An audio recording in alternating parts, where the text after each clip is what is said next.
তুমি কি ভাবছো তোমাকে ছাড়া আমি ভালো থাকতে পারবো না? জানি না। একটা মেয়ে মানুষের শুধু বড় মুখটাই দেখছে।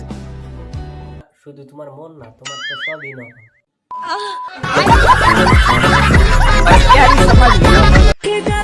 জান খাইবা?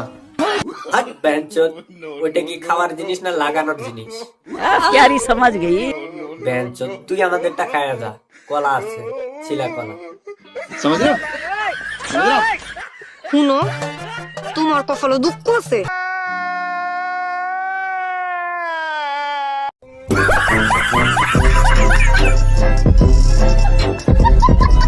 ভাবতাছি একটা আইফোন 16 প্রো ম্যাক্স কিনবো।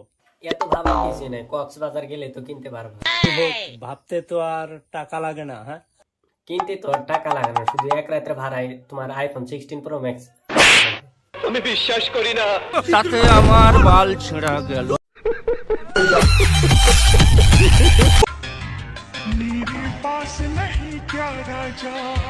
আরে বৌদি, আমি তো জানি তোমার কাছে আছে অনেক বড় বড়।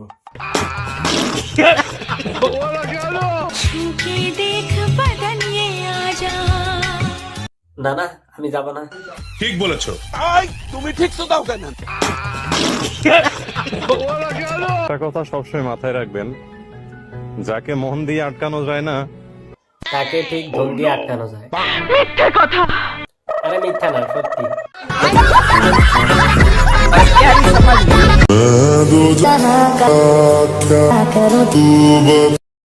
আরে বৌদি, ওই ঝোলানো তরমুজ আর কতই দেখাবো, এবার মুখটা দেখাও। प्यारी समझ गई।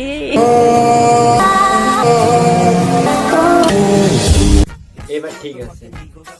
সঠিক বলেছেন। একটাই আফসোস, আমার ভালোবাসা তোমার হৃদয়ে স্পর্শ করতে পারেনি। তোমার ভালোবাসা আমার হৃদয়ে স্পর্শ করতে পারে না, সেটা ঠিক আছে, ओ ताई नाকি? কিন্তু তোমার শরীরটা ঠিকই স্পর্শ করেছে। प्यारी समझ गई। হেই গাইস, আজকের ভিডিওর থাম্বনেলটা দেখে বুঝে গেছো কোন টপিকে আজকে কথা বলবো। আজকের ভিডিওটি যদি আপনাদের কাছে একটু যদি ভালো লাগে থাকে তাহলে অবশ্যই লাইক, কমেন্ট এন্ড সাবস্ক্রাইব করবেন। বলছি বৌদি, ওইটা হচ্ছে গন্ডারের শিং। তুমি যেটা ভাবছো ওইটা না, স্বপ্নই থেকে যাবে। তুমি আবার তো কলা বেগুনে এগুলোতে হাত বোলাও, গন্ডারের শিঙে না। प्यारी समझ गई। কিছু মানুষ আমাদের দেখতে চায় না। কিছু মানুষ তোমার দেখতে চায় না, কিসের জন্য সেটা জানো? জানি না। কারণ তুমি আর তো খুলে দেখো। নজর আমার উপরেই রাখে। কিন্তু তুমি দেখাইলে তো নজরটা দিবি। ঠিক বলেছো।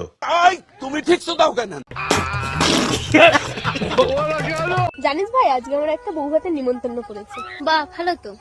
ভাই, বউ ভাত কাকে বলে বলতো? ওরা আজ খাট খাওয়াবে, সেই আনন্দে তোদের ভাত খাওয়াবে, তাকেই বউ ভাত বলে। দেখি খেয়ে আয়। कौन है ये लोग? জানি না। कहाँ से आते हैं? বললাম না জানি না, আরো কয়বার করে বলবো। কবি বলেছেন, যদি রোজ খেতে চাও মধু, তাহলে জিএফ নয়, বৌদি পটাও শুধু। কোন কবিয়ে বলেছে রে শালি? তুই আমায় বল না রে। তোরা টিকটকে ইনস্টাগ্রামে এরকম ভিডিও বানাস দেখে তোদেরকে আমরা কি বলি জানি? বচড়ি ওয়ালি। এটা কোনো কথা? কি বলছো বৌদি? যদি রোজ খেতে চাও মধু, তাহলে জিএফ নয়, বৌদি পটাও শুধু।